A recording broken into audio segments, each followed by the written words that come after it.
ప్రాంతంలో ప్రజాస్వామ్యం అపహాస్యమవుతా ఉంది. రాజ్యాంగ వ్యవస్థలను నీరుగారుస్తూ ఉన్నారు. పోలీసు వ్యవస్థ కళ్ళు లేని కపోచలాగా ఉంది.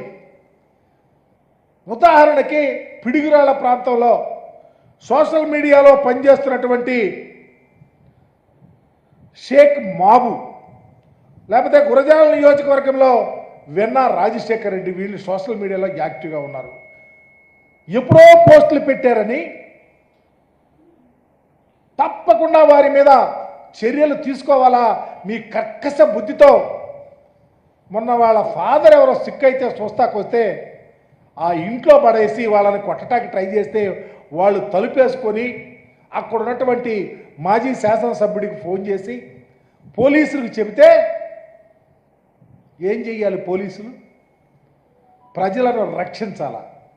వాళ్లే భక్షిస్తూ ఉంటే